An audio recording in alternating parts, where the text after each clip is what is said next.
Hi guys, നിങ്ങളുടെ ചാനലായ സെൻറ്റർശാല of ഡിസൈഡിൽ വീണ്ടും സ്വാഗതം. നിങ്ങളുടെ പങ്കാളിയാണ്. എൻ്റെ പേര് അനുജ് ആണ്. നിങ്ങൾ കാണുന്നത് സീരീസ് 21 പാസ് 4 സർ വീഡിയോകളും സീരീസ് 21 PMC ഡിസ്ട്രിബ്യൂട്ടർ പരീക്ഷയ്ക്കുള്ള വീഡിയോകളുമാണ്. നാം ഇതുവരെ 3 അധ്യായങ്ങൾ കവർ ചെയ്തിട്ടുണ്ട്. ഇത് 4ാം അധ്യായമാണ്, ഡേറ്റ് ഇൻവെസ്റ്റ്മെൻറ്റിൽ നിക്ഷേപം. ഇന്ന് നാം ഫിക്സ്ഡ് ഇൻകം സെക്യൂരിറ്റികളിൽ നിക്ഷേപം എങ്ങനെ നടത്താം എന്നതും ഫിക്സ് ഇൻകത്തിൽ ഡേറ്റിൽ നിക്ഷേപം എങ്ങനെ ചെയ്യാം എന്നതും ഇന്ന് നാം കവർ ചെയ്യാനാണ് പോകുന്നത്. നമുക്ക് നോക്കാം ഇന്ന് ഈ അധ്യായത്തിൽ നാം ഏത് വിഷയങ്ങളാണ് കവർ ചെയ്യാൻ പോകുന്നത്. അതിനാൽ ഈ അധ്യായം വായിച്ച ശേഷം വായനക്കാർക്ക് ഫിക്സ് ഇൻകം സെക്യൂരിറ്റികളുടെ അടിസ്ഥാന സ്വഭാവങ്ങൾ മനസ്സിലാക്കാൻ കഴിയണം. ഫിക്സ്ഡ് ഇൻകം സെക്യൂരിറ്റികളുടെ ഘടകങ്ങൾ: സെക്യൂരിറ്റികൾ, റിലേഷൻഷിപ്പ് ബിസിനസ്, ബോണ്ട് വിലയുടെ വിശകലനം, YTM coupon yield, current yield പോലുള്ള പര്യായ അളവുകൾ, പലിശ നിരക്ക്, റിസ്ക് എന്നത് എന്താണ് എന്നതും നാം കാണും. കൂടാതെ ബോണ്ടുകളുടെ ഡ്യൂറേഷൻ, അതായത് മാച്യൂരിറ്റി ഡ്യൂറേഷനെയും ഡ്യൂറേഷൻ എന്നത് എന്താണ് എന്നതും നാം മനസ്സിലാക്കും. അപ്പോൾ നമുക്ക് ആരംഭിക്കാം. സീരീസ് 21 PMS ഡിസ്ട്രിബ്യൂട്ടേഴ്സ് പരീക്ഷയുടെ 4ാം അധ്യായം, ഫിക്സ്ഡ് ഇൻകം സെക്യൂരിറ്റികളിലേക്കുള്ള നിക്ഷേപം. നോക്കൂ, നാം നിക്ഷേപത്തെക്കുറിച്ച് സംസാരിക്കുമ്പോൾ സാധാരണയായി എന്താണ് സംഭവിക്കുന്നത്? സാധാരണയായി നിക്ഷേപകർക്ക് അത്ര വലിയ ആവേശം ഉണ്ടാകാറില്ല നാം ഫിക്സ്ഡ് ഇൻകം സെക്യൂരിറ്റികൾ അല്ലെങ്കിൽ ബോണ്ടുകളെക്കുറിച്ച് സംസാരിക്കുമ്പോൾ. പക്ഷേ സാധാരണയായി നിക്ഷേപകർ ചെയ്യുന്നത്, അവർക്ക് നിക്ഷേപ തീരുമാനമെടുക്കേണ്ടി വരുമ്പോൾ അവരുടെ ശ്രദ്ധ മുഴുവൻ ഇക്വിറ്റിയിലായിരിക്കും. പക്ഷേ ഇതൊരു വിരോധാഭാസമാണ്, കാരണം ഞാൻ ഒരു ഡാറ്റ നിങ്ങളുമായി പങ്കിടാൻ പോകുന്നു. ലോകമാകെയുള്ള ബോണ്ടുകളുടെ മൊത്തം മൂല്യം ഇക്വിറ്റിയുടെ മൊത്തം മൂല്യത്തേക്കാൾ കൂടുതലാണ്. ലോകമാകെയുള്ള എല്ലാ ഇക്വിറ്റികളിലേക്കുള്ള നിക്ഷേപത്തേക്കാൾ കൂടുതൽ വലിയതാണ് ഡെറ്റ് മാർക്കറ്റിന്റെ വ്യാപ്തി. നിക്ഷേപത്തെക്കുറിച്ച് വരുമ്പോൾ, അതിനാൽ 2020 ഡാറ്റ ആൻഡ് സീസ് ബുക്കിൽ നൽകിയിരിക്കുന്നതുപോലെ ആ വർഷത്തെ global equity market capitalization $105.8 trillion ആയിരുന്നു.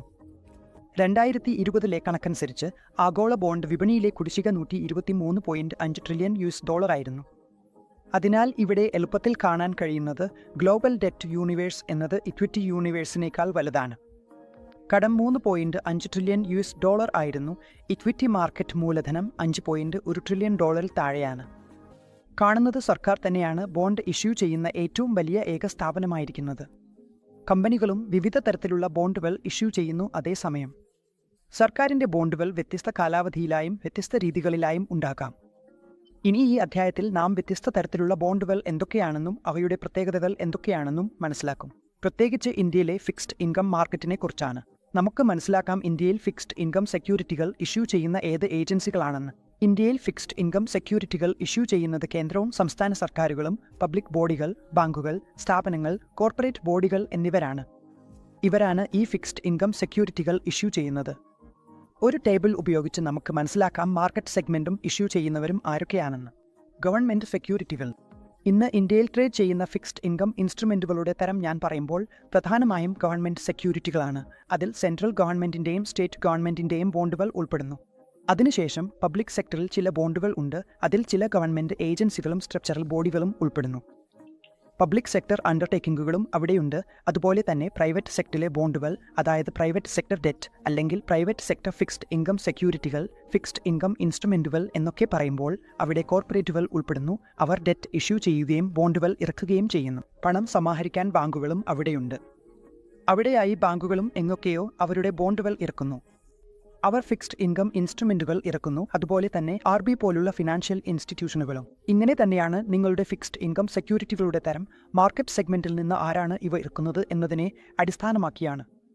ഞാൻ നിങ്ങളോട് പറയട്ടെ, ഗവൺമെന്റ് സെക്യൂരിറ്റികൾ, അല്ലെങ്കിൽ അതിനെ വിളിക്കുന്നത് പോലെ, ഇന്ത്യയിലെ ഫിക്സ്ഡ് ഇൻകം മാർക്കറ്റിന്റെ ഏറ്റവും വലിയ സെഗ്മെന്റാണ്. ഇന്ത്യയിൽ ഏറ്റവും കൂടുതൽ നിക്ഷേപം ഗവൺമെന്റ് സെക്യൂരിറ്റികളിലാണ് നടക്കുന്നത്. എന്നാൽ കോർപ്പറേറ്റ് ബോണ്ട് മാർക്കറ്റും അടുത്ത കാലത്ത് വളരെ വലിയ വളർച്ച കൈവരിച്ചിട്ടുണ്ട് എന്ന് പറയേണ്ടി വരും. ഇന്ത്യയിലെ കോർപ്പറേറ്റ് ഡെറ്റ് പ്രൈമറി മാർക്കറ്റ് അടിസ്ഥാനപരമായി ഒരു പ്രൈവറ്റ് പ്ലേസ്മെന്റ് മാർക്കറ്റാണ്. അവിടെ പല കോർപ്പറേറ്റ് ബോണ്ടുകളും വളരെ സ്വകാര്യമായി പ്ലേസ് ചെയ്യപ്പെടുന്നു. ഹോൾസെയിൽ ഇൻവെസ്റ്റർമാരിൽ ബാങ്കുകൾ, ഫിനാൻഷ്യൽ ഇൻസ്റ്റിറ്റ്യൂഷനുകൾ, മ്യൂച്വൽ ഫണ്ടുകൾ, വലിയ കോർപ്പറേറ്റുകൾ, മറ്റു വലിയ നിക്ഷേപങ്ങൾ എന്നിവ ഉൾപ്പെടുന്നു. അതിനാൽ ഈ സാഹചര്യമാണ് റീറ്റെയിൽ പങ്കാളിത്തം ബോണ്ട് മാർക്കറ്റുകളിൽ കുറയ്ക്കുന്നത്. അതുകൊണ്ട് ചില്ലറ നിക്ഷേപ കോർപ്പറേറ്റ് വിപണിയുടെ വിഹിതം ഇപ്പോഴും വളരെ കുറവാണ്.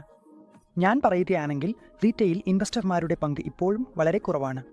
ബോണ്ട് മാർക്കറ്റിനെ പറ്റി പ്രത്യേകമായി പറയുമ്പോൾ ഇത് പ്രധാനമായും ഹോൾസെയിൽ ഇൻവെസ്റ്റർമാർക്കുള്ള പ്രൈവറ്റ് പ്ലേസ്മെന്റ് മാർക്കറ്റാണ്. ഇവിടെ ബാങ്കുകൾ, ഫിനാൻഷ്യൽ ഇൻസ്റ്റിറ്റ്യൂഷനുകൾ, മ്യൂച്വൽ ഫണ്ടുകൾ, വലിയ കോർപ്പറേഷനുകൾ, മറ്റ് വലിയ നിക്ഷേപകർ എന്നിവരാണ് പ്രധാനമായും നിക്ഷേപം നടത്തുന്നത്. ഇപ്പോൾ പോലും ഒരു റീറ്റെയിൽ നിക്ഷേപകനായി ഞാൻ പറയുമ്പോൾ എങ്ങനെയെങ്കിലും ബോണ്ടുകളിൽ അല്ലെങ്കിൽ ബോണ്ട് മാർക്കറ്റിൽ നിക്ഷേപം ചെയ്യാൻ അവർക്ക് അത്ര ഇഷ്ടമില്ല. ഇപ്പോഴും നാം മനസ്സിലാക്കാം ബോണ്ടുകൾ എന്താണ്, അവയുടെ പ്രത്യേകതകൾ എന്താണ്, എങ്ങനെ ബോണ്ടുകൾ പെരുമാറുന്നു, കൂപ്പൺ റേറ്റ് എന്താണ്, ഇതെല്ലാം മനസ്സിലാക്കാം. നമുക്ക് നോക്കാം ബോണ്ട് എന്താണ്. ഇത് ഒരു ഫിക്സ്ഡ് ഫിനാൻഷ്യൽ ബാധ്യതയാണ് ഇഷ്യൂവറിനുമേൽ.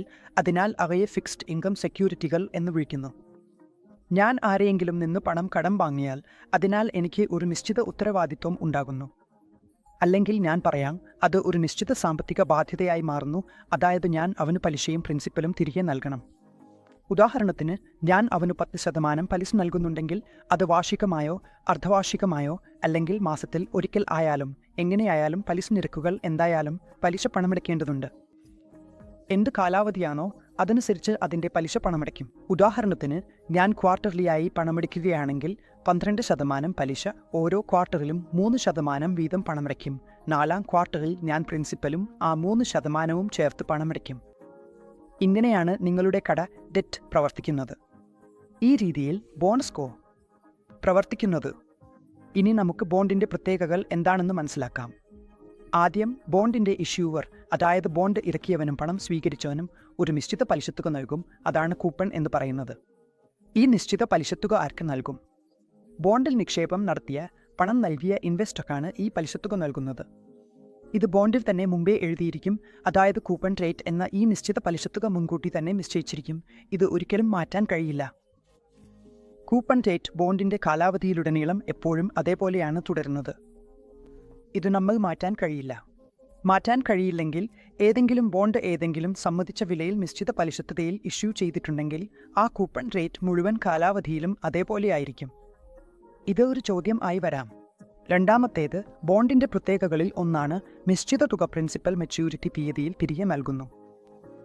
അർത്ഥം, ഞാൻ ഉദാഹരണമായി എടുത്തതുപോലെ ആരെങ്കിലും 1,00,000 രൂപ എങ്കിൽ എടുക്കുന്നു എങ്കിൽ അവർ പ്രതിവർഷം 12% പലിശ നൽകുന്നു. ത്രൈമാസമായി അടയ്ക്കുന്ന അദ്ദേഹം ഓരോ പാദത്തിലും 3%, 3%, 3% എന്നിങ്ങനെ അടയ്ക്കും. 4ാം പാദത്തിൽ മുതലിൻ്റെ തുക തിരികെ നൽകും. അതിനാൽ നിങ്ങളുടെ പ്രിൻസിപ്പൽ തിരികെ ലഭിക്കും. മെച്യൂരിറ്റിയുടെ തീയതിയിൽ നിശ്ചിതമായ പ്രിൻസിപ്പൽ തുക തിരികെ നൽകണം. അതായത് ഒരു വർഷത്തെ ബോണ്ടാണെങ്കിൽ 365 ദിവസം നിങ്ങൾക്ക് പ്രിൻസിപ്പൽ തിരികെ നൽകേണ്ടി വരും. അതിനാൽ ഫിക്സ്ഡ് ഇൻകം ഒബ്ലിഗേഷൻ എന്നത് സെക്യൂരിറ്റിയുടേതാണ്. അതാണ് ഒരു ബോണ്ടിൻ്റെ പ്രത്യേകതകൾ നിർവചിക്കുന്നത്. നാം പറയുന്നത് ഏതെങ്കിലും ഒരു ഫിക്സ്ഡ് ഇൻകം ആണെങ്കിൽ അതിൻ്റെ പ്രത്യേകതയാണ് അതിൽ വരുന്ന വരുമാനം നിശ്ചിതമായതാണെന്നത്. ശരി, ഞാൻ നിങ്ങളോട് പറഞ്ഞതുപോലെ അത് വാർഷികമായിരിക്കാം. ഫിക്സ്ഡ് ഇൻകം ഇൻസ്ട്രുമെന്റുകളിൽ പലപ്പോഴും പലിശ പണമടയ്ക്കൽ വാർഷികമായിരിക്കാം. അത് ക്വാർട്ടർലി ആയിരിക്കാം. മാസത്തിൽ ഒരിക്കൽ പലിശ പണമടയ്ക്കലായിരിക്കാം. കൂടാതെ ഇവിടെ ഞാൻ ഒരു കാര്യവും പറയുന്നു. ടേം ടു മാച്യൂരിറ്റി എന്നത് എന്താണ്? ടേം ടു മാച്യൂരിറ്റി എന്നത് ഒരു ബോണ്ട് മാച്യൂർ ചെയ്ത് കാലഹരണപ്പെടുന്നതിന് മുമ്പുള്ള സമയപരിധിയാണ്. അതായത് ഈ ബോണ്ടിന് ഇപ്പോഴും എത്ര കാലാവധി ബാക്കിയുണ്ട് അല്ലെങ്കിൽ ഈ ബോണ്ട് കാലഹരണപ്പെടാൻ എത്ര സമയം ബാക്കിയുണ്ട് എന്നതാണ്. അതിനെയാണ് നാം പ്യൂർലി ടേം ടു മാച്യൂരിറ്റി എന്ന് വിളിക്കുന്നത്. മാച്യൂരിറ്റി പീരിയഡിനെ നാം ടെന്യോർ എന്നും വിളിക്കാം. ഇപ്പോൾ നാം ബോണ്ട്സിലെ ഓപ്ഷനുകളെക്കുറിച്ച് സംസാരിക്കാം. ബോണ്ടുകളിൽ ചില എംബെഡഡ് ഓപ്ഷനുകൾ ഉണ്ടാകാറുണ്ട്. എംബെഡഡ് ഓപ്ഷനുകളുള്ള ചില സാധാരണ ബോണ്ടുകൾ ആണ് കോൾ ഓപ്ഷൻ ഉള്ള ബോണ്ടുകൾ, പുട്ട് ഓപ്ഷൻ ഉള്ള ബോണ്ടുകൾ, കൂടാതെ കൺവേർട്ടിബിൾ ബോണ്ടുകൾ. അതിനാൽ ബോണ്ടുകളുമായി ചില ഓപ്ഷനുകൾ അറ്റാച്ച് ചെയ്തിരിക്കുന്നു. ചില ബോണ്ടുകളുമായി ഇവ അറ്റാച്ച് ചെയ്തിരിക്കുന്നു. നമുക്ക് മനസ്സിലാക്കാം കോൾ ഓപ്ഷൻ ഉള്ള ബോണ്ടുകൾ, അതായത് കോളബിൾ ബോണ്ടുകൾ എന്ന് വിളിക്കുന്നവ ഏതാണ്, പുട്ട് ഓപ്ഷൻ ഉള്ള ബോണ്ടുകളും കൺവേർട്ടിബിൾ ബോണ്ടുകളും ഏതാണ് എന്ന്. അതിനാൽ ഈ ചോദ്യം വരാൻ സാധ്യതയുണ്ട്. അതിനാൽ നമ്മൾ ശ്രദ്ധിക്കേണ്ടത് കോൾ ഓപ്ഷൻ ഒരു ബോണ്ടിൽ ഉണ്ടെങ്കിൽ അത് ഏതാണ് എന്നതാണ്. പുട്ട് ഓപ്ഷൻ നൽകിയിട്ടുണ്ടെങ്കിൽ അത് ഏതാണ് എന്നതും. നമുക്ക് മനസ്സിലാക്കാം ഇതിൽ നിന്ന് ഒന്ന് മാർക്കുള്ള ചോദ്യങ്ങൾ പോലും വരാം. അപ്പോൾ നിങ്ങളുടെ ഈ വീഡിയോ നിർമ്മിക്കുന്നതിൻ്റെ പ്രധാന ഉദ്ദേശം നിങ്ങൾക്ക് NCEP 21 ക്ലിയർ ചെയ്യാൻ സഹായിക്കാനാണ്. അതിനായി പരീക്ഷയിൽ ആവർത്തിച്ച് ചോദിക്കപ്പെടുന്ന പ്രധാനപ്പെട്ട ചോദ്യങ്ങൾ ഞാൻ നിങ്ങളോട് പങ്കുവയ്ക്കാറുണ്ട്. അതുപോലെ തന്നെ ഓപ്ഷൻസുമായി ബന്ധപ്പെട്ട ഈ ചോദ്യം വരാറുണ്ട്. വളരെ വ്യക്തമായ ചോദ്യമായിരിക്കും ഇത് വരിക. കുറച്ച് ശ്രദ്ധ നൽകേണ്ടതുണ്ട്. നിങ്ങൾ ഇത് മനസ്സിലാക്കുകയാണെങ്കിൽ ചോദ്യത്തിന് വളരെ എളുപ്പത്തിൽ ഉത്തരം പറയാൻ കഴിയും. ചെല്ലാം കോളബിൾ ബോണ്ട് എന്താണെന്ന് നമുക്ക് മനസ്സിലാക്കാം. കോളബിൾ ബോണ്ട് എന്നത് ഇഷ്യൂവറിന് നിർദ്ദിഷ്ട മാച്യൂരിറ്റി തീയതിക്ക് മുമ്പ് ബോണ്ടിന്റെ മുഴുവൻ അല്ലെങ്കിൽ ഭാഗികമായ അളവ് റീഡീം ചെയ്യാനുള്ള അവകാശം നൽകുന്നു. നിങ്ങളുടെ ബോണ്ട് ഒരു ഓപ്ഷനോടൊപ്പം കോൾ ഓപ്ഷനോടൊപ്പം വന്നിട്ടുണ്ടെങ്കിൽ അതിൽ ഇതിനകം തന്നെ എഴുതിയിട്ടുണ്ടാകും, അതായത് നിങ്ങളുടെ ബോണ്ടിൽ ഈ കോൾ ഓപ്ഷൻ ഉണ്ടെന്ന്. അതിനാൽ ഈ കോളബിൾ ബോണ്ട് ഇഷ്യൂവറിൻ, അതായത് ബോണ്ട് ഇറക്കുന്നവനും പണം എടുക്കുന്നവനും ഡെറ്റ് റേസ് ചെയ്യുന്നവനും അവശേഷിക്കുന്ന ബോണ്ടിന്റെ ചില ഭാഗം അല്ലെങ്കിൽ മുഴുവൻ ഭാഗം റീഡീം ചെയ്യാനുള്ള അവകാശം നൽകുന്നു. നിശ്ചയിച്ച മെച്യൂരിറ്റി തീയതിക്ക് മുമ്പ് കോളഡ് പ്രൊവിഷനുകളെക്കുറിച്ചുള്ള വിശദാംശങ്ങളും ഡിബെഞ്ചറിൽ വ്യക്തമാക്കിയിരിക്കും. അതിനാൽ ഈ കോളബിൾ ബോണ്ട് എന്നത് ഒരു രീതിയിൽ പറയുമ്പോൾ സെക്യൂരിറ്റിയുടെ ഇഷ്യൂവർ, ഡെറ്റിന്റെ ഇഷ്യൂവർ, ബോണ്ടിന്റെ ഇഷ്യൂവർ എന്നിവർക്ക് വളരെ അനുകൂലമായതാണ്. മറ്റൊരു വശത്ത് ഞാൻ പറയുകയാണെങ്കിൽ കോളബിൾ ബോണ്ടുകൾ നിക്ഷേപകർക്ക് വളരെ ഉയർന്ന റീഇൻവെസ്റ്റ്മെന്റ് റിസ്ക് കൊണ്ടുവരുന്നു. കാരണം അവൻ നിങ്ങളുടെ പണം നേരത്തെ തന്നെ തിരികെ നൽകിയാൽ ആ പണം ഇനി നിങ്ങൾ എവിടെയാണ് നിക്ഷേപിക്കാൻ പോകുന്നത്? 12 മാസത്തെ ബോണ്ട് ആയിരുന്നു, അത് കോൾ ഓപ്ഷനോട് കൂടിയതായിരുന്നു. നിങ്ങൾക്ക് പണം നൽകിയ ഡെപ്റ്റ് ഇഷ്യൂവർ 6 മാസത്തിനുള്ളിൽ തന്നെ അതിനെ കോളാക്കി നിങ്ങൾക്ക് പലിശയോടുകൂടി പണം തിരികെ നൽകി. ഇപ്പോൾ നിങ്ങൾക്ക് പണം തിരികെ ലഭിച്ചിരിക്കുന്നു.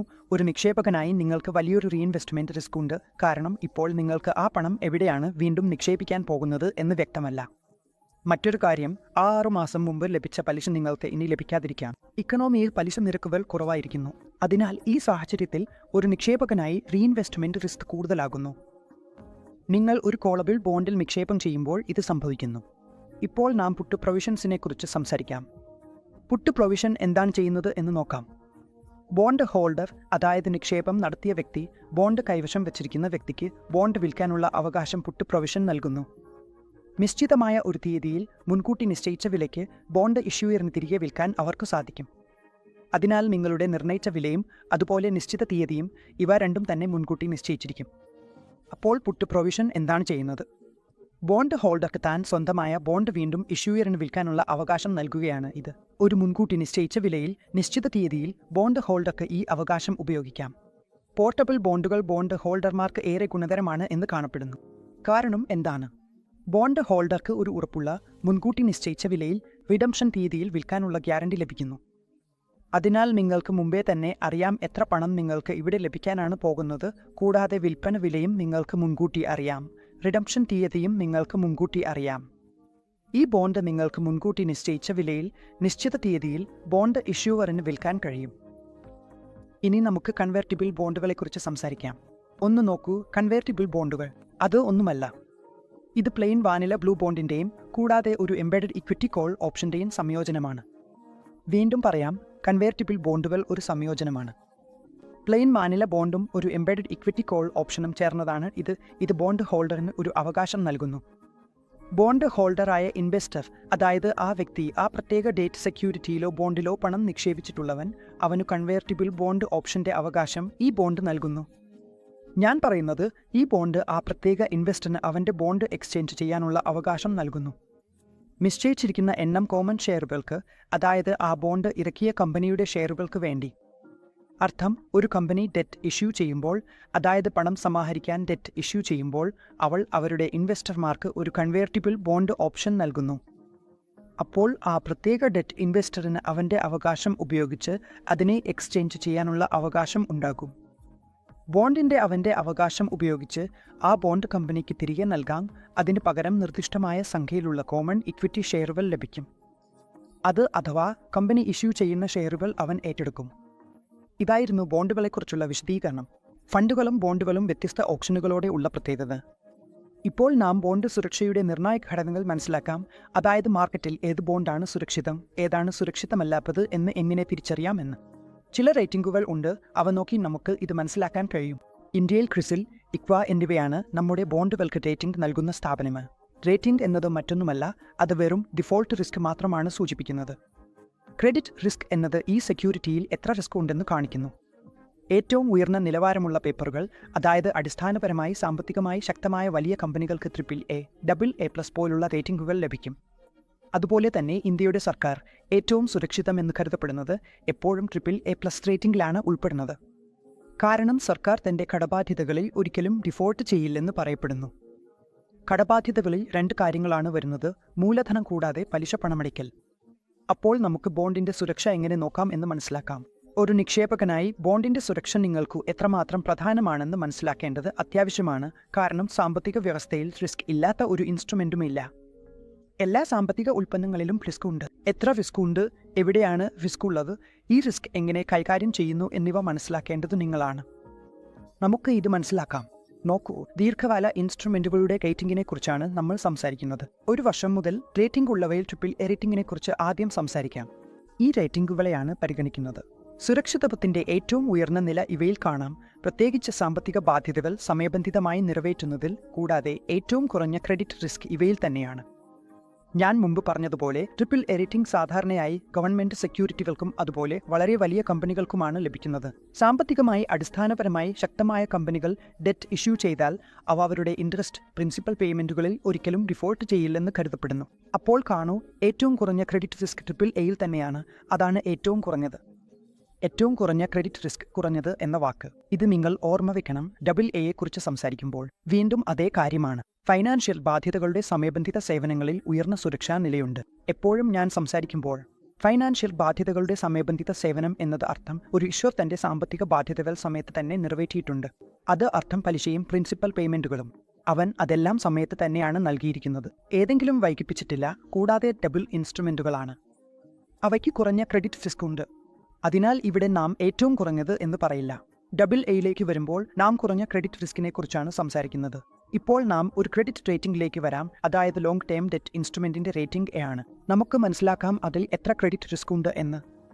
ഈ ഇൻസ്ട്രുമെന്റുകൾ ഈ ശ്രേണിയിൽ വരുമ്പോൾ സാമ്പത്തിക ബാധ്യതകൾ സമയബന്ധിതമായി നിറവേറ്റുന്നതിൽ മതിയായ സുരക്ഷയുണ്ട് എന്ന് കണക്കാക്കപ്പെടുന്നു. ഇവയുടെ സുരക്ഷയുടെ നില മതിയായതാണ്, അതായത് മതിയായ സുരക്ഷയോടെയാണ് ഇവ വരുന്നത്. അതിനാൽ ഇത്തരം ഇൻസ്ട്രുമെന്റുകൾക്ക് കുറഞ്ഞ ക്രെഡിറ്റ് റിസ്ക് ഉണ്ട്. ഇത് എന്താണ് എന്ന് നോക്കാം. ഇവിടെ കുറച്ച് ക്രെഡിറ്റ് റിസ്ക് വരുന്നു. ഇവയിൽ ഇൻസ്ട്രുമെന്റുകൾ നേരിട്ട് ലളിതമായി എഴുതിയിരിക്കുന്നു. അത്തരം ഇൻസ്ട്രുമെന്റുകൾക്ക് ട്രിപ്പിൾ ബി ക്രെഡിറ്റിൽ ക്രെഡിറ്റ് റിസ്ക് ഇല്ല. ഞാൻ പറയാൻ പോകുന്നത്, ഇവരോടൊപ്പം ഉള്ള ഇൻസ്ട്രുമെന്റുകൾക്ക് മിതമായ ക്രെഡിറ്റ് റിസ്ക് ഉണ്ടെങ്കിൽ അത് നേരിട്ട് അവിടെ എഴുതിയിട്ടുണ്ട്. അതായത് ഇവിടെ നിന്നു നിങ്ങളുടെ റിസ്ക് തുടങ്ങും, പക്ഷേ അത് മിതമായ ക്രെഡിറ്റ് റിസ്ക് ആയിരിക്കും എന്ന് അവിടെ കാണാം. ഇപ്പോൾ ഡബിൾ ബി റേറ്റിംഗും നോക്കൂ. ഈ റേറ്റിംഗിൽ ഉള്ള interest moderate risk of default ആയി കണക്കാക്കപ്പെടുന്നു. അതായത് സാമ്പത്തിക ബാധ്യതകൾ സമയബന്ധിതമായി നിറവേറ്റുന്നതിൽ മിതമായ റിസ്ക് ഉണ്ട്. ശരി, ഇവിടെ ഇപ്പോൾ 50-50 മണി എന്ന അവസ്ഥയിലേക്ക് കാര്യങ്ങൾ എത്തിയിട്ടുണ്ട് എന്ന് കണക്കാക്കപ്പെടുന്നു. ഇവിടെ നിങ്ങൾക്ക് കുറച്ച് കൂടുതൽ ശ്രദ്ധ നൽകേണ്ടതുണ്ട്. നിങ്ങൾ ട്രിപ്പിൾ ബിയുടെ താഴേക്ക് പോയാൽ റിസ്ക്കും ഡിഫോൾട്ട് ആകാനുള്ള സാധ്യതകളും മിതമായതായിരിക്കും. ഇവിടെ 50-50 മണി എന്ന നിലയിലാണ്. ഇപ്പോൾ നാം ബി റേറ്റിംഗിനെ കുറിച്ച് സംസാരിക്കാം. നോക്കൂ, വളരെ സിമ്പിള്. മുഴുവൻ എളുപ്പവായനയിലുള്ള വാക്കുകളിൽ ഉപകരണ ചാർജ്.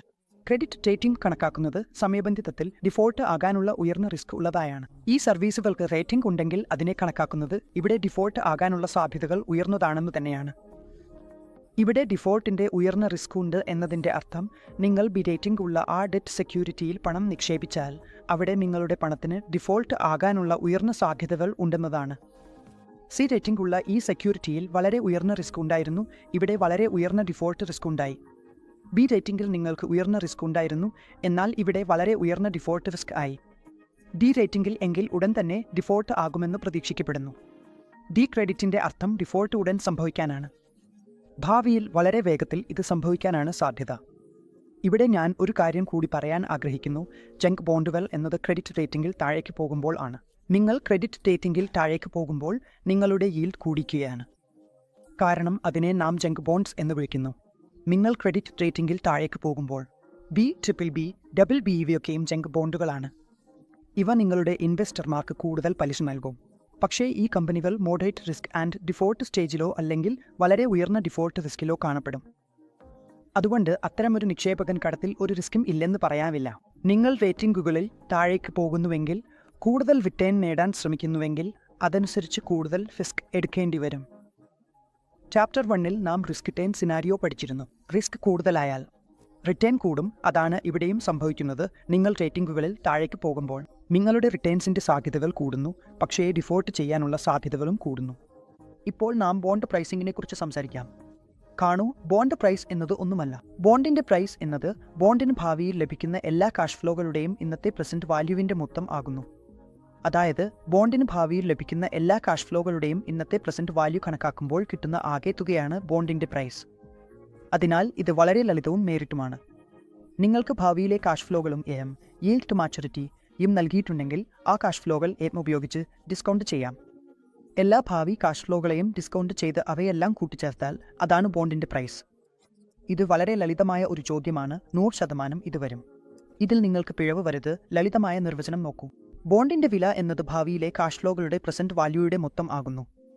എല്ലാ ഭാവി കാഷ് ഫ്ലോകളെയും ഇന്ന് ഏറ്റവും ഉപയോഗിച്ച് ഡിസ്കൗണ്ട് ചെയ്ത് അവയെല്ലാം കൂട്ടിച്ചേർത്താൽ അതാണ് ബോണ്ടിന്റെ വില. ഇനി ഒരു ഉദാഹരണം വഴി ഞാൻ നിങ്ങൾക്ക് ഇത് വിശദീകരിക്കാൻ ശ്രമിക്കാം. എബിസി എന്ന കമ്പനിയുടെ ഒരു ബോണ്ട് ഉണ്ട്. അതിന്റെ ഫേസ് വാല്യൂ 1000 രൂപയാണ്. അതിനുള്ള കൂപ്പൺ നിരക്ക് 6%. കൂപ്പൺ ഓരോ 12 മാസവും അടയ്ക്കുന്നു. ബോണ്ടിന്റെ മാച്യൂരിറ്റി 3 വർഷം ശേഷിച്ചിരിക്കുന്നു. ആണ്. ഈ ബോണ്ടിന്റെ ഇരം 7%. ഇപ്പോൾ ഞാൻ പറഞ്ഞത് ബോണ്ടിന്റെ വില എന്നത് മറ്റൊന്നുമല്ല, അതിന്റെ കാഷ് ഫ്ലോകളുടെ പ്രസന്റ് വാല്യൂ ആണ്. അതും നാം നിരക്കിൽ ഡിസ്കൗണ്ട് ചെയ്ത് കണക്കാക്കും. നോക്കൂ, ഓരോ ടൈം പീരിയഡിലും 1 വർഷം കഴിഞ്ഞ് കിട്ടുന്ന കാഷ് ഫ്ലോ 60 രൂപ ആകും. 2 വർഷം കഴിഞ്ഞ് കൂടി 60 രൂപ തന്നെയാകും. കാരണം കൂപ്പൺ 6%. ഇത് ഒരിക്കലും മാറില്ല. 3-ാം വർഷം എനിക്ക് 1060 രൂപ ലഭിക്കും. 1, 2, 3 വർഷങ്ങൾ ഇവയാണ് എനിക്ക് ലഭിക്കുന്ന ഈ കാഷ് ഫ്ലോകളുടെ സീരീസ്. ഇപ്പോൾ ഈ കാഷ് ഫ്ലോകളുടെ പ്രസന്റ് വാല്യൂ നോക്കാം. എനിക്ക് 1 വർഷം കഴിഞ്ഞ് 60 രൂപ ലഭിക്കുമെങ്കിൽ അതിന്റെ ഇന്നത്തെ പ്രസന്റ് വാല്യൂ എത്രയാണെന്ന് നോക്കാം.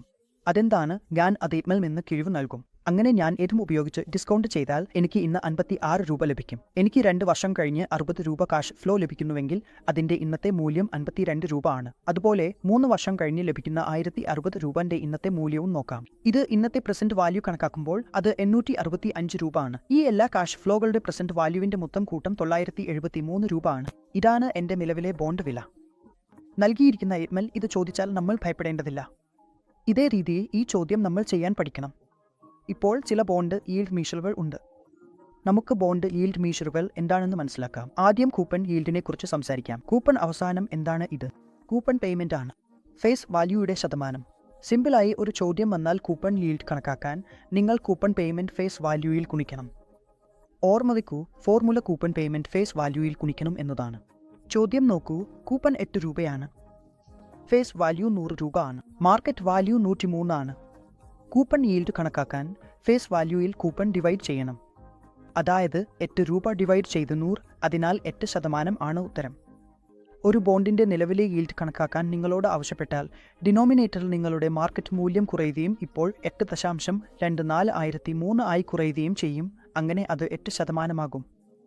അതിനാൽ കറന്റ് ഈൽഡിൽ നാം മാർക്കറ്റ് വാല്യൂ ഡിനോമിനേറ്ററിൽ വെച്ച് ഡിവൈഡ് ചെയ്യും. അതുപോലെ തന്നെ കറന്റ് ഈൽഡ് 8% കൂപ്പണിന്റെ കാര്യത്തിൽ പറയുമ്പോൾ അത് 8.24%. അതിനാൽ ഈ ചോദ്യം ചെയ്യുമ്പോൾ രണ്ടിലും കൺഫ്യൂസ് ആകരുത്. ഓരോ മാർക്കും ലഭിക്കാൻ ഇതിൽ നിന്ന് ചോദ്യം വരാം. ഇപ്പോൾ നാം ഈൽഡ് ടു മെച്യൂരിറ്റി എന്താണെന്ന് മനസ്സിലാക്കാം. പക്വതയിലേക്കുള്ള വിളവ് കാണുക. ഇപ്പോൾ ഞാൻ നിങ്ങളോട് പറഞ്ഞത് അത് ഒരു ഡിസ്കൗണ്ട് റേറ്റ് ആണ്. അതാണ് ഒരു ബോണ്ടിൽ നിന്നുള്ള ഭാവി കാഷ് ഫ്ലോകളുടെ പ്രസന്റ് വാല്യൂവിനെ അതിന്റെ നിലവിലെ മാർക്കറ്റ് വിലയിലേക്ക് കൊണ്ടുവരുന്നത്. നിങ്ങളുടെ നിലവിലെ മാർക്കറ്റ് വില അതാണ് YTM ഉപയോഗിച്ച് കണ്ടെത്തുന്നത്. നിങ്ങൾക്ക് YTM നൽകിയിട്ടുണ്ടെങ്കിൽ നിങ്ങളുടെ ഭാവിയിലെ കാഷ് ഫ്ലോകൾ ഏതൊക്കെയാണോ വരുന്നത് അവയെല്ലാം നിങ്ങൾ ഡിസ്കൗണ്ട് ചെയ്യാം. YTM ഉപയോഗിച്ചാൽ നിങ്ങളുടെ ബോണ്ടിന്റെ നിലവിലെ മൂല്യവും അല്ലെങ്കിൽ നിലവിലെ മാർക്കറ്റ് വിലയും നിങ്ങൾക്ക് ലഭിക്കും. കാലാവധി പൂർത്തിയാകുന്നതുവരെ ബോണ്ട് കൈവശം വച്ചാൽ പ്രതീക്ഷിക്കുന്ന വരുമാന നിരക്കാണിത്. നിങ്ങൾ ബോണ്ട് മാച്യൂരിറ്റി വരെ പിടിച്ചുവെച്ചാൽ ലഭിക്കാവുന്ന പ്രതീക്ഷിച്ച റിട്ടേൺ നിരക്കാണ് ഇത്. സാധാരണയായി ഞാൻ പറഞ്ഞത് ബോണ്ടിന്റെ ശേഷിക്കുന്ന കാഷ് ഫ്ലോകളുടെ പ്രസന്റ് വാല്യൂയുടെ മൊത്തമാണിത്. നാം ഇതിനകം തന്നെ ഒരു ഉദാഹരണം കണ്ടിരുന്നു. അത് വീണ്ടും നിങ്ങൾക്ക് കാണാം. ഇപ്പോൾ നാം ഡേ കൗണ്ട് കൺവെൻഷൻ എന്താണെന്ന് മനസ്സിലാക്കാം. നിങ്ങൾ ഇന്ത്യൻ ബോണ്ട് മാർക്കറ്റിനെ കുറിച്ച് സംസാരിക്കുമ്പോൾ നോക്കൂ. 1 വർഷം കഴിഞ്ഞുള്ള മാർക്കറ്റിനെ, അതായത് ഡെറ്റ് മാർക്കറ്റിനെ ക്യാപിറ്റൽ മാർക്കറ്റ് എന്ന് വിളിക്കുന്നു. 1 വർഷത്തിൽ താഴെയുള്ളതിനെ മണി മാർക്കറ്റ് എന്ന് വിളിക്കുന്നു. അതിനാൽ ഇന്ത്യൻ മാർക്കറ്റിൽ, പ്രത്യേകിച്ച് ബോണ്ട് മാർക്കറ്റിൽ പിന്തുടരുന്ന കൺവെൻഷനുകൾ 30/360 ദിവസങ്ങൾ എന്ന രീതിയിലാണ്. അതിന്റെ അർത്ഥം ഒരു മാസത്തിലെ യഥാർത്ഥ ദിവസങ്ങളുടെ പകരം കണക്കാക്കാൻ നിങ്ങൾ 30 ദിവസം എന്ന രീതിയിലാണ് ഉപയോഗിക്കുന്നത്. അപ്പോൾ ഇതിൽ ഒരു ലളിതമായ ചോദ്യം വരും. ഇവിടെ നിങ്ങൾക്ക് കണക്കുകൾ ചോദിക്കില്ല.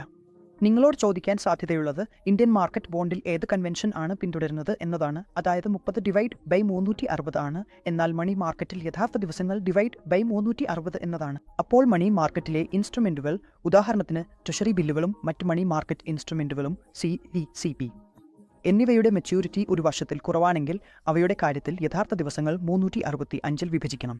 ഇപ്പോൾ നാം മാർക്കറ്റിലെ പലിശ നിരക്കുകളും ബോണ്ട് വിലകളും തമ്മിലുള്ള ബന്ധത്തെക്കുറിച്ച് സംസാരിക്കാം. നോക്കൂ, മാർക്കറ്റിൽ ബോണ്ട് വിലയും പലിശ നിരക്കും തമ്മിൽ ഒരു വിപരീത ബന്ധം ഉണ്ട്. പലിശ നിരക്കുകൾ കുറയുമ്പോൾ ബോണ്ട് വില ഉയരും. പലിശ നിരക്കുകൾ ഉയരുമ്പോൾ ബോണ്ട് വില താഴും. ഈ ആശയം നമുക്ക് ഓർമ്മയിൽ വെക്കേണ്ടതാണ്. ചോദ്യങ്ങൾ വീണ്ടും വരും. ഈ ആശയത്തിൽ നിന്നാണ് നിങ്ങളെ വീണ്ടും പരീക്ഷിക്കാൻ പോകുന്നത്. സിമ്പിളാണ്. മാർക്കറ്റ് പലിശ നിരക്കിന്റെ നില ഉയരുമ്പോൾ ബോണ്ടുകളുടെ വില താഴും. അതിന്റെ വിപരീതമായി മാർക്കറ്റ് പലിശ നിരക്ക് കുറയുമ്പോൾ ബോണ്ടിന്റെ വില ഉയരും. മറ്റൊരു രീതിയിൽ പറയുകയാണെങ്കിൽ ബോണ്ടിന്റെ ഈൽഡ് അതിന്റെ വിലയുമായി വിപരീതമായി ബന്ധപ്പെട്ടിരിക്കുന്നു.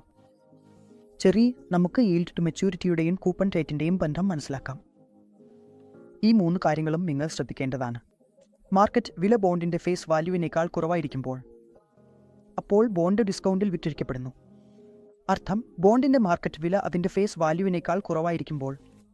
ഉദാഹരണത്തിന് ബോണ്ടിൻ്റെ ഫേസ് വാല്യൂ 1000 രൂപയാണെങ്കിൽ മാർക്കറ്റിൽ ഇപ്പോഴത്തെ YTM ഉപയോഗിച്ച് ഭാവിയിലെ കാഷ് ഫ്ലോകൾ ഡിസ്കൗണ്ട് ചെയ്ത് കണക്കാക്കുമ്പോൾ അതിൻ്റെ വില 970 രൂപയായിരിക്കും.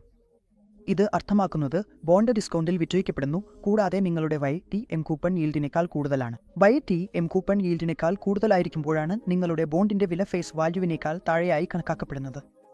അതിനാൽ ഇവിടെ YTM കൂപ്പൺ ഈൽഡിനേക്കാൾ കൂടുതലായിരിക്കണം, അപ്പോൾ മാത്രമാണ് മാർക്കറ്റ് വില ഫേസ് വാല്യൂവിനേക്കാൾ കുറവായിരിക്കുക. ഇപ്പോൾ നാം സംസാരിക്കാം. ഞാൻ പറഞ്ഞതുപോലെ ബോണ്ടിൻ്റെ മാർക്കറ്റ് വില ഫേസ് വാല്യൂവിനേക്കാൾ കൂടുതലാണ്. ഇപ്പോൾ നിങ്ങളുടെ മാർക്കറ്റ് വില കൂടുതലായി, അതായത് നിങ്ങളുടെ ബോണ്ട് വില 1000 രൂപയായിരുന്നു, പക്ഷേ മാർക്കറ്റ് വില ഇപ്പോൾ ഉയർന്നിരിക്കുന്നു. ഇപ്പോൾ അത് 1000 രൂപ 30 ആയി, അതായത് നിങ്ങളുടെ ബോണ്ട് പ്രീമിയത്തിൽ ട്രേഡ് ചെയ്യുകയാണ്. അതിനാൽ നിങ്ങളുടെ YM കൂപ്പൺ ഈൽഡിനേക്കാൾ കുറവാണ്. അർത്ഥം നിങ്ങളുടെ YM അഥവാ മാച്യൂരിറ്റി ഈൽഡ് ഇവിടെ നിങ്ങളുടെ കൂപ്പൺ ഈൽഡിനേക്കാൾ കുറവാണ്. മറ്റൊരു സാഹചര്യത്തിൽ ബോണ്ടിന്റെ മാർക്കറ്റ് വില ഫേസ് വാല്യൂവിനോട് സമാനമായിരിക്കുമ്പോൾ ബോണ്ട് പാർ വിലയിൽ വിറ്റുപോകുന്നു. അത് അർത്ഥം YTM കൂപ്പൺ ഈൽഡിനോട് തുല്യമാണ്, അതായത് നിങ്ങളുടെ YTM കൂപ്പൺ ഈൽഡും രണ്ടും ഒരുപോലെയാണ്. ഇപ്പോൾ നാം കുറച്ച് ഇൻട്രസ്റ്റ് റേറ്റ് റിസ്ക് എന്നതിനെക്കുറിച്ച് സംസാരിക്കാം. അതായത് ഇൻട്രസ്റ്റ് റേറ്റ് റിസ്ക് എന്നത് എന്താണ്?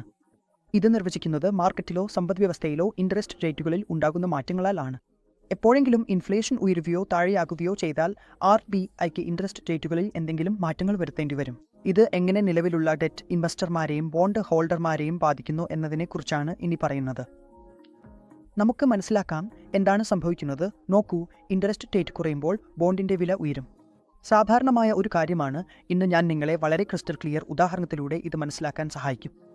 ഉദാഹരണത്തിന്, ആരെങ്കിലും ഒരു ബോണ്ട് കൈവശം വെച്ചിട്ടുണ്ടെങ്കിൽ അത് അവർക്ക് 8% വാർഷിക പലിശ നൽകുന്നുണ്ടെങ്കിൽ, എന്നാൽ ഇപ്പോൾ മാർക്കറ്റിൽ പലിശ നിരക്കുകൾ ഉയർന്നിരിക്കുകയാണ്. അത് അർത്ഥമാക്കുന്നത് ഇപ്പോൾ പുതിയ മാർക്കറ്റ് പലിശ നിരക്ക് 9% മാറിയിരിക്കുന്നു. അതിനാൽ പുതിയ നിക്ഷേപകർ എല്ലാവരും പുതിയ ബോണ്ടുകളിൽ നിക്ഷേപിക്കാൻ ആഗ്രഹിക്കും. അത് അർത്ഥമാക്കുന്നത് അവർ 9% പുതിയ ബോണ്ട് വാങ്ങാൻ താൽപ്പര്യപ്പെടും. അതിനാൽ നിങ്ങളുടെ ബോണ്ടിന്റെ മൂല്യം കുറയും. നിങ്ങൾ ആ ബോണ്ട് മാർക്കറ്റിൽ വിറ്റഴിക്കാൻ ശ്രമിച്ചാൽ അത് വിറ്റുപോകില്ല. കാരണം ആരാണ് നിങ്ങളുടെ 8% ബോണ്ട് വാങ്ങുക?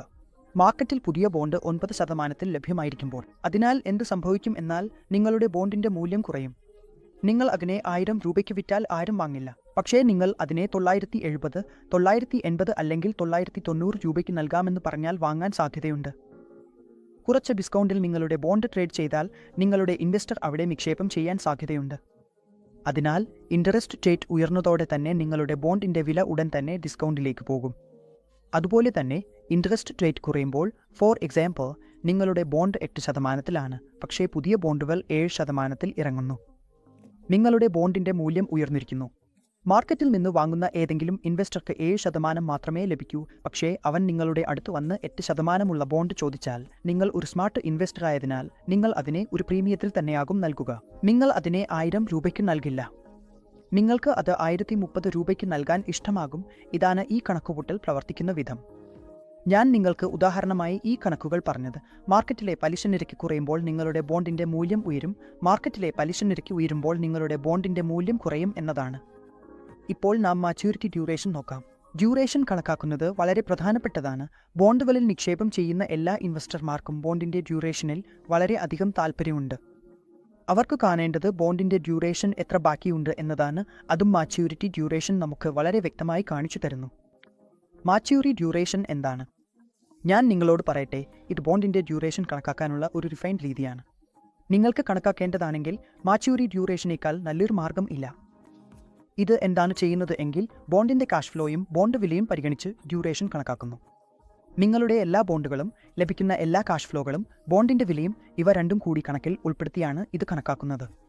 ഒരു രീതിയിൽ നോക്കുമ്പോൾ ഇത് ഡ്യൂറേഷൻ കണക്കാക്കുന്നതിൽ വളരെ യാഥാർത്ഥ്യപരമായ ഒരു അളവാണ്, പ്രത്യേകിച്ച് സിമ്പിൾ മാച്യൂരിറ്റിയുമായി താരതമ്യപ്പെടുത്തുമ്പോൾ. അപ്പോൾ ഈ ഉദാഹരണം നമുക്ക് മനസ്സിലാക്കാം. നാം മുമ്പ് എടുത്ത ഉദാഹരണമാണ് വീണ്ടും കാണാൻ പോകുന്നത്. അതുപയോഗിച്ചാണ് നിങ്ങളുടെ മാച്യൂരിറ്റി ഡ്യൂറേഷൻ കണക്കാക്കുന്നത്. ആ ഉദാഹരണമാണ് 1000 രൂപയുടെ ഫേസ് വാല്യൂ ഉള്ള ഒരു ബോണ്ട്. 6% കൂപ്പൺ ആണ്. 12 മാസം കഴിഞ്ഞ് നൽകുന്നു. മെച്യൂരിറ്റി തീയതി 3 വർഷം അകലെയാണ്. ബോണ്ടിന്റെ നിലവിലെ ഈറ്റം 7%. അതിനാൽ നിലവിലെ ഈറ്റം ഉപയോഗിച്ച് ആദ്യം നാം ഇതിന്റെ നിലവിലെ വില കണക്കാക്കും. അപ്പോൾ നമുക്ക് ലഭിക്കുന്ന കാഷ് ഫ്ലോകൾ ഇവയാണ്. ഒരു വർഷം കഴിഞ്ഞ് 60 രൂപ ലഭിച്ചു. രണ്ടാം വർഷം കഴിഞ്ഞ് വീണ്ടും 60 രൂപ ലഭിച്ചു. മൂന്നാം വർഷം കഴിഞ്ഞ് വീണ്ടും 1060 രൂപ അഥവാ ഇൻട്രസ്റ്റ് പ്ലസ് പ്രിൻസിപ്പൽ തിരികെ ലഭിച്ചു. ഇപ്പോൾ ഞാൻ കാഷ് ഫ്ലോയുടെ പ്രസന്റ് വാല്യൂ കണക്കാക്കുകയാണെങ്കിൽ ഇതാ നോക്കൂ, ആദ്യത്തേത് 56 രൂപ ആണ്. പിന്നെ രണ്ടാം വർഷം പ്രസന്റ് വാല്യൂ 42 രൂപ ആയി. പിന്നെ മൂന്നാമത്തേത് 865 രൂപ ആണ്. അതാണ് നാം 3 വർഷം കഴിഞ്ഞ് നമുക്ക് ലഭിക്കുന്ന കാഷ് ഫ്ലോയും ഇതിലേക്ക് കൂട്ടിച്ചേർത്താൽ 973 ആണ് നിലവിലെ വില നൽകിയ പ്രകാരം. അതായത് എന്റെ ബോണ്ടിന്റെ നിലവിലെ വില എത്രയാണ്? 973 ആണ് നൽകിയ ഇരം. ഇപ്പോൾ നോക്കൂ, time weighted value of cash flows. ഞാൻ ഇവയുടെ കാഷ് ഫ്ലോകൾ എങ്ങനെ കണക്കാക്കാം എന്ന് കാണിക്കും. ഇപ്പോൾ time weighted value of cash flows എനിക്ക് കണക്കാക്കേണ്ടതുണ്ട്. അർത്ഥം ഓരോ കാഷ് ഫ്ലോയിൽ എത്ര സമയം ഉണ്ട് അതിനെ നാം മൾട്ടിപ്ലൈ ചെയ്യും. അത് അർത്ഥം 56നെ ഒന്നാം വർഷം കൊണ്ട് ഗുണിക്കും, 52 എന്ന കാഷ് ഫ്ലോ രണ്ടാമത്തെ വർഷം കൊണ്ട് ഗുണിക്കും, പിന്നെ മൂന്നാമത്തേത് 865 ആണ്, അതിനെ മൂന്നാം വർഷം കൊണ്ട് ഗുണിക്കും. അപ്പോൾ ഈ കാൽക്കുലേഷൻസ് എല്ലാം ചേർത്താൽ നിങ്ങൾക്ക് കിട്ടുന്നത് 2756 ആണ്. സിമ്പിൾ ആയി പറയുമ്പോൾ മാച്യൂരിറ്റി, ഡ്യൂറേഷൻ, ഫ്യൂച്ചർ കാഷ് ഫ്ലോകളുടെ പ്രസന്റ് വാല്യൂയുടെ മൊത്തം തുക ടൈം കൊണ്ട് ഗുണിച്ച് കറന്റ് ബോണ്ട് പ്രൈസിൽ വിഭജിച്ചാൽ കിട്ടും. ഫ്യൂച്ചർ കാഷ് ഫ്ലോകളുടെ പ്രസന്റ് വാല്യൂയുടെ മൊത്തം തുക ടൈം കൊണ്ട് ഗുണിച്ച് കറന്റ് ബോണ്ട് പ്രൈസിൽ വിഭജിക്കുക. 2756.7 വിഭജിച്ചാൽ 973, അതായത് 2.83 വർഷം.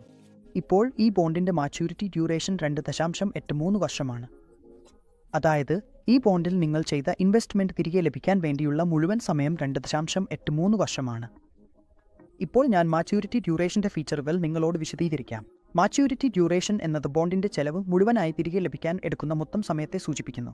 നിങ്ങളുടെ മുഴുവൻ ഇൻവെസ്റ്റ്മെന്റ് തിരികെ ലഭിക്കാൻ എത്ര സമയം ബാക്കിയുണ്ട് എന്നതിന്റെ കൃത്യമായ കാലാവധിയാണ് ഇത്. ഫിക്സ്ഡ് ഇൻകൂപ്പൺ ബോണ്ടുകളുടെ മാച്യൂരിറ്റിയേക്കാൾ മാച്യൂരിറ്റി ഡ്യൂറേഷൻ എപ്പോഴും കുറവായിരിക്കും. കൂപ്പണും യീൽഡ് മാച്യൂരിറ്റിയും ഉയർന്നാൽ മാച്യൂരിറ്റി ഡ്യൂറേഷൻ കുറയും. നിങ്ങൾ കൂടുതൽ ഇരം ഉപയോഗിച്ച് ഡിസ്കൗണ്ട് ചെയ്താൽ അത്രയ്ക്ക് നിങ്ങളുടെ മാച്യൂരിറ്റി ഡ്യൂറേഷൻ കുറയും. കൂടാതെ കൂപ്പണിന്റെ ഫ്രീക്വൻസി ഉയർന്നാൽ മാച്യൂരിറ്റി ഡ്യൂറേഷൻ കുറയും. നിങ്ങളുടെ കൂപ്പൺ ഫ്രീക്വൻസി കൂടുതലാണെങ്കിൽ പോലും നിങ്ങളുടെ മാച്യൂരിറ്റി ഡ്യൂറേഷൻ കുറവായിരിക്കും. മറ്റൊരു കാര്യവും സീറോ കൂപ്പൺ ബോണ്ടിന്റെ മാച്യൂരിറ്റി ഡ്യൂറേഷൻ. ക്യാഷ് ഫ്ലോ ഇല്ലാത്തതിനാൽ ബോണ്ടിന്റെ മാച്യൂരിറ്റി ഡ്യൂറേഷൻ അതിന്റെ മാച്യൂരിറ്റിക്ക് തുല്യമായിരിക്കും. അതിനാൽ ഇത്രയും കാര്യങ്ങൾ ഓർമ്മയിൽ വെക്കേണ്ട ആവശ്യമില്ല. നിങ്ങൾക്ക് ഈ കോൺസെപ്റ്റ് മനസ്സിലായാൽ മാത്രം നിങ്ങൾ എക്സാം വളരെ നല്ല രീതിയിൽ ക്ലിയർ ചെയ്യാനും ഡ്യൂറേഷനെയും മാച്യൂരിറ്റി ഡ്യൂറേഷനെയും എങ്ങനെ വ്യത്യസ്തമാണെന്ന് വ്യക്തമായി വിശദീകരിക്കാനും കഴിയും. അപ്പോൾ ഗൈസ്, ഫിക്സ്ഡ് ഇൻകം സെക്യൂരിറ്റീസിൽ നിന്ന് ഇത്രയേറെ മാത്രമാണ്. എനിക്ക് വിശ്വാസമുണ്ട് നിങ്ങൾക്ക് ഈ ചാപ്റ്റർ നന്നായി മനസ്സിലായിരിക്കുമെന്ന്. ഫിക്സ്ഡ് ഇൻകം സെക്യൂരിറ്റീസിൽ നിങ്ങൾക്ക് കോൺസെപ്റ്റ് മനസ്സിലാക്കുന്നത് മാത്രമാണ് പ്രധാനമായത്. ബോണ്ട് വിലകളുമായി ബന്ധപ്പെട്ട് ഇക്കണോമിയിൽ പ്രൈസിന്റെ ബന്ധം നിങ്ങൾക്ക് അറിയേണ്ടതാണ്. ഒരു വീഡിയോ കാണുന്നതിലൂടെ നിങ്ങൾക്ക് വളരെ ഭാഗം മനസ്സിലാക്കാൻ കഴിയും. കൂടാതെ ഞാൻ ഇടയ്ക്കിടെ പറഞ്ഞിട്ടുള്ള 2 ചോദ്യങ്ങൾ നിങ്ങൾ നോക്കി എക്സാം ക്ലിയർ ചെയ്യാനും കഴിയും. ഈ ചാപ്റ്ററിൽ നിന്ന് ഫൺസിന് കുറഞ്ഞത് 4-5 ചോദ്യങ്ങൾ പ്രതീക്ഷിക്കാം. മാത്രമല്ല ഈ വീഡിയോയിൽ ഞാൻ പറഞ്ഞിട്ടുള്ള എല്ലാ ടച്ച് പോയിന്റുകളും നോക്കിയാൽ നിങ്ങൾക്ക് ഈ 4ാം ചാപ്റ്റർ അതിന്റെ ചോദ്യങ്ങൾക്കൊപ്പം ക്ലിയർ ചെയ്യാൻ കഴിയും. ഇപ്പോൾ നാം ചില ചോദ്യങ്ങൾ നോക്കാം. ആദ്യ ചോദ്യം കൂപ്പണാണ്. കൂപ്പൺ പേയ്മെന്റ് ഫേസ് വാല്യൂയുടെ ശതമാനമായി നിർവചിക്കുക. അവിടെ ഞാൻ നിങ്ങൾക്ക് വ്യക്തമായി പറഞ്ഞിരുന്നു, നിങ്ങൾക്ക് കൂപ്പൺ കണക്കാക്കേണ്ടതുണ്ടെങ്കിൽ അത് ഫേസ് വാല്യൂയിൽ നിന്നായിരിക്കും. കാരണം കൂപ്പൺ എപ്പോഴും ഫേസ് വാല്യൂയിൽ തന്നെയാണ് നൽകുന്നത്. കൂടാതെ കൂപ്പൺ എപ്പോഴും സ്ഥിരമായിരിക്കും. അതിനാൽ നിങ്ങളുടെ കൂപ്പൺ ഫേസ് വാല്യൂയിൽ ആയിരിക്കും. ചോദ്യം നമ്പർ 2, ബോണ്ടിന്റെ മാർക്കറ്റ് വില. ബോണ്ടിന്റെ മാർക്കറ്റ് വില കണക്കാക്കാൻ നമ്മോട് ആവശ്യപ്പെട്ടിട്ടുണ്ട്. ഫേസ് വാല്യൂ ഓരോ യൂണിറ്റിനും 1000 രൂപയാണ്. കൂപ്പൺ 12%. ബാക്കി വർഷങ്ങൾ 5 വർഷം വരെ മാച്യൂരിറ്റിയിലേക്ക്. ഇതിന്റെ എടിയം 11% നൽകിയിരിക്കുന്നത്. റൗണ്ട് ഓഫ് ചെയ്യാൻ അവർ പറഞ്ഞിരിക്കുന്നത് 30/360 ഡേയ്സ് കൗണ്ട് കൺവെൻഷൻ ഉപയോഗിക്കാനാണ്. അതിനാൽ നോക്കൂ. എന്തായാലും ആദ്യം ഞാൻ നിങ്ങളോട് പറഞ്ഞത് ബോണ്ടിന്റെ കറന്റ് മാർക്കറ്റ് പ്രൈസ്, അതായത് മാർക്കറ്റ് പ്രൈസ് എന്നത് ഭാവിയിലെ കാഷ് ഫ്ലോകളുടെ പ്രസന്റ് വാല്യൂയുടെ മൊത്തം ആണെന്ന്. അതിനാൽ നാം ഭാവിയിലെ കാഷ് ഫ്ലോകൾ കണക്കാക്കണം. ഇപ്പോൾ നോക്കൂ, ഇതിൽ 12% കൂപ്പൺ ലഭിക്കുന്നു, അതായത് 12%. അതിനാൽ ഒരു വർഷം കഴിഞ്ഞാൽ നമുക്ക് ലഭിക്കുന്നത് 120 രൂപ ആണ്. രണ്ടാം വർഷം കഴിഞ്ഞാലും 120 രൂപ ലഭിക്കും. മൂന്നാം വർഷം കഴിഞ്ഞാലും 120 രൂപ. നാലാം വർഷം 120 രൂപ. അഞ്ചാം വർഷം നമുക്ക് ലഭിക്കുന്നത് 1120 രൂപ ആണ്. അതായത് 120 രൂപ കൂടാതെ 1000 രൂപ. നമ്മുടെ പ്രിൻസിപ്പൽ നമുക്ക് തിരികെ ലഭിക്കും ഈ ഭാവിയിലെ കാഷ് ഫ്ലോകൾക്കാണെങ്കിൽ. ഇന്ന് നിങ്ങളുടെ കറന്റ് വാല്യൂ കണക്കാക്കാൻ, കറന്റ് മാർക്കറ്റ് പ്രൈസ് കണക്കാക്കാൻ ഉപയോഗിച്ചാൽ 11% തന്നിട്ടുണ്ട്. അതിനാൽ ഞാൻ ഡിസ്കൗണ്ടിങ്ങിന് ഉപയോഗിക്കേണ്ടത് 11%. അതിനാൽ ആദ്യ വർഷം 106 രൂപ വരും, രണ്ടാം വർഷം 97 രൂപ, മൂന്നാം വർഷം 87 രൂപ, നാലാം വർഷം 79 രൂപ, അഞ്ചാം വർഷം 664 രൂപ. നിങ്ങൾ ഇത് വളരെ എളുപ്പത്തിൽ ഫിനാൻഷ്യൽ കാൽക്കുലേറ്റർ ഉപയോഗിച്ച് കണക്കാക്കാൻ കഴിയും. ഭാവിയിലെ പണമൊഴുക്കുകളുടെ മൂല്യം കൂട്ടിയാൽ കൃത്യമായ ഉത്തരം 34 ആയിരിക്കും. അത് ഏറ്റവും അടുത്തുള്ള രൂപയിലേക്ക് റൗണ്ട് ചെയ്യണമെന്ന് പറഞ്ഞിട്ടുണ്ടെങ്കിൽ ഉത്തരം 3.8 ആയിരിക്കും. അപ്പോൾ രണ്ടാമത്തെ ചോദ്യത്തിനുള്ള ഉത്തരം 3.8 എന്ന വാൻ എന്നാണ്. ഈ ബോണ്ടിന്റെ മാർക്കറ്റ് വില 138 ആണ്. ചോദ്യം നമ്പർ 3. ഭാവിയിൽ ഇഷ്യൂ ചെയ്യുന്ന കമ്പനിക്ക് ബോണ്ട് മെച്യൂരിറ്റിക്ക് മുമ്പ് റിട്ടയർ ചെയ്യാൻ അനുവദിക്കുന്ന ഒരു ഫീച്ചർ ആണ് ഇത്. ഇത് നാം വളരെ വ്യക്തമായി പഠിച്ചിരുന്നു. കോളബിൾ ബോണ്ട് എന്നതിൽ കോൾ ഓപ്ഷൻ ഉള്ളപ്പോൾ കമ്പനികൾക്ക് ബോണ്ട് നേരത്തെ തന്നെ റിട്ടയർ ചെയ്യാനുള്ള അവകാശം ഉണ്ടാകുന്നു. ഇപ്പോൾ നാലാം ചോദ്യത്തെക്കുറിച്ച് സംസാരിക്കാം. സാധാരണയായി പുട്ടബിലിറ്റി. ബോണ്ടിന്റെ പുട്ട് ഓപ്ഷൻ ഫീച്ചർ ആർക്കാണ് നൽകുന്നത്? ബോണ്ട് ഹോൾഡറിന് ബോണ്ട് മറ്റൊരു സെക്യൂരിറ്റിയിലേക്ക് മാറ്റാനുള്ള ഓപ്ഷൻ നൽകുന്നുവോ, അല്ലെങ്കിൽ ചില സാഹചര്യങ്ങളിൽ ബോണ്ട് പിരിച്ചായി ഇഷ്യൂയറിന് വിൽക്കാനുള്ള അവകാശം ഹോൾഡർ നൽകുന്നുവോ, അല്ലെങ്കിൽ ഇഷ്യൂ ചെയ്യുന്ന കമ്പനിക്ക് ബോണ്ട് മെച്യൂരിറ്റിക്ക് മുമ്പ് റിട്ടയർ ചെയ്യാൻ അനുവദിക്കുന്നുവോ, അല്ലെങ്കിൽ ഇൻവെസ്റ്റർക്ക് ബോണ്ട് റീഡീം ചെയ്യാൻ അനുവദിക്കുന്നുവോ? നാം വളരെ വ്യക്തമായി കണ്ടത് പുട്ട് ഓപ്ഷനുകൾ ഹോൾഡറിന് ചില സാഹചര്യങ്ങളിൽ തന്റെ ബോണ്ട് ഇഷ്യൂയറിന് തിരികെ വിൽക്കാനുള്ള അവകാശം നൽകുന്നു എന്നതാണ്. ചോദ്യം നമ്പർ 5. കൂടുതൽ കൂപ്പൺ ഉള്ള ബോണ്ടുകൾക്ക് നിശ്ചിത പലിശ നിരക്കിൽ മാറ്റം വന്നാൽ ശതമാന വിലയിലുണ്ടാകുന്ന മാറ്റം കുറവായിരിക്കും. അങ്ങനെ നമ്മൾ മനസ്സിലാക്കി, ഉയർന്ന കൂപ്പൺ ഉള്ള ബോണ്ടുകളിൽ ശതമാന വിലയിലുണ്ടാകുന്ന മാറ്റം കുറവായിരിക്കും. എന്നാൽ ബോണ്ടിന്റെ കൂപ്പൺ നിരക്ക് കുറവായിരിക്കുമ്പോൾ പലിശ നിരക്കിലെ മാറ്റം വിലയിൽ കൂടുതൽ സ്വാധീനം ചെലുത്തും. അങ്ങനെയെങ്കിൽ ഗൈസ്, ഇതാണ് ചാപ്റ്റർ നമ്പർ 4 ആയ ഫിക്സ് ഇൻകം സെക്യൂരിറ്റീസിൽ ഇൻവെസ്റ്റ് ചെയ്യൽ എന്നതിൽ നിന്നുള്ള ഡേറ്റ് അവാസ് മുഴുവൻ. എനിക്ക് വിശ്വാസം കൊണ്ട് നിങ്ങൾക്ക് ഈ ചാപ്റ്റർ ഇഷ്ടമായിരിക്കുമെന്നും, കൂടാതെ ഈ ചാപ്റ്ററിൽ നമ്മൾ 3 പ്രധാന ഗെയിംസ് എല്ലാം സ്പർശിച്ചിട്ടുണ്ട്. നിങ്ങൾ അവയെല്ലാം മനസ്സോടെ പഠിച്ചിട്ടുണ്ടാകുമെന്നു ഞാൻ പ്രതീക്ഷിക്കുന്നു. ഡേറ്റിൽ ഫിക്സ്ഡ് ഇൻകം സെക്യൂരിറ്റീസിൽ 2 കാര്യങ്ങൾ മാത്രം ഓർമ്മ വെക്കണം. ആദ്യത്തേത്, നിലവിലുള്ള ബോണ്ടിന്റെ വില കണക്കാക്കേണ്ടതാണ്. അതായത് ഭാവിയിലെ കാഷ് ഫ്ലോകളുടെ മൊത്തം മൂല്യം. അതാണ് നമ്മൾ ഈ വർഷം ചെയ്യേണ്ടത്. കൂടാതെ ഇൻട്രസ്റ്റ് റേറ്റുകളും ബോണ്ട് വിലകളും തമ്മിലുള്ള ബന്ധം നമ്മൾ അറിയണം. ബോണ്ടിന്റെ മറ്റ് ഓപ്ഷനുകളും ഇതിൽ അറിയേണ്ടതാണ്. ബോണ്ടിന്റെ പ്രത്യേകതകളും നമ്മൾ മനസ്സിലാക്കണം. വളരെ ലളിതമായ രീതിയിൽ നിങ്ങൾ ഈ അധ്യായം പഠിച്ചു പോകാൻ കഴിയും. 4 മുതൽ 5 വരെ ചോദ്യങ്ങൾ ഇതിൽ നിന്ന് തീർച്ചയായും വരും. അവയ്ക്ക് നിങ്ങൾക്ക് ഉത്തരം വളരെ നല്ല രീതിയിൽ കണ്ടെത്താൻ കഴിയും. അപ്പോൾ ഗൈസ്, ഇതാണ് ഡേറ്റ്. എല്ലാം 4-ാം അധ്യായത്തിൽ നിന്നുള്ളതാണ്. എനിക്ക് വിശ്വാസം കൊണ്ട് നിങ്ങൾക്ക് ഈ വീഡിയോ ഇഷ്ടമായിരിക്കുമെന്നു. വളരെ നന്ദി. നിങ്ങൾ മുമ്പത്തെ 3 വീഡിയോകളും കണ്ടിട്ടുണ്ടെങ്കിൽ 4-ാമത്തേത് കൂടി തീർച്ചയായും കാണൂ. നിങ്ങൾക്ക് ഈ വീഡിയോ ഇഷ്ടമായെങ്കിൽ ദയവായി ലൈക്ക് ചെയ്യൂ, നിങ്ങളുടെ ചാനൽ സബ്സ്ക്രൈബ് ചെയ്യൂ, വീഡിയോ ഷെയർ ചെയ്യാൻ മറക്കരുത്. വളരെ നന്ദി.